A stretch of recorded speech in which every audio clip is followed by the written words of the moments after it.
सर्वदा सेव्य दादाजी श्री गोकुलनाथ प्रभुचरण कमल अनुरक्त समस्त सेवक वैष्णव वृंद श्री हरिदिवसना अनेक अनेक आशीर्वाद અને શુભકામનાઓ. ભક્તિરૂપી અલૌકિક હીરકના 9 પાસા છે.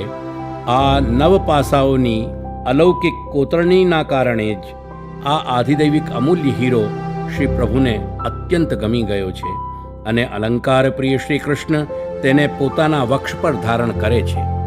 આજે જ્યારે ભક્તિરૂપી હીરકના એક પણ પાસાનો નિર્વાહ અતિ દુર્લભ બની ગયો છે, ત્યાં બાકીના 8 પાસાનો નિર્વાહ અશક્ય બનતો જાય છે.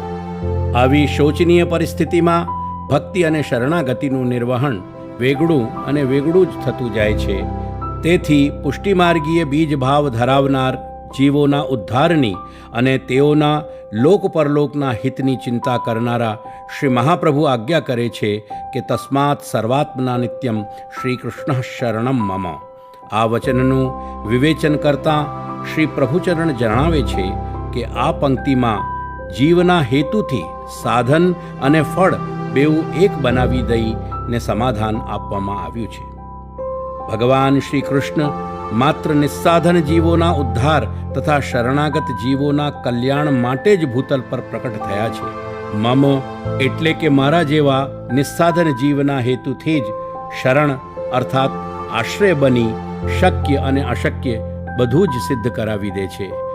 જો કે આપણે આપણી યોગ્યતાનો વિચાર કરીએ તો ભક્તિ અને શરણાગતિ બંને દુર્લભ છે. છતાં શ્રી પ્રભુના પુષ્ટિ સ્વરૂપનો વિચાર કરતાં શરણાગતિ સિદ્ધ થતાં બધું જ સિદ્ધ થાય છે. શ્રી કૃષ્ણ શરણમ મમ. તેથી શ્રી દાદાજીના સમસ્ત સેવક વૈષ્ણવો, આવો આપણે પણ એક નિયમ લઈએ કે આખા દિવસમાં અષ્ટાક્ષરની એક માળા અનિવાર્ય રીતે કરશું.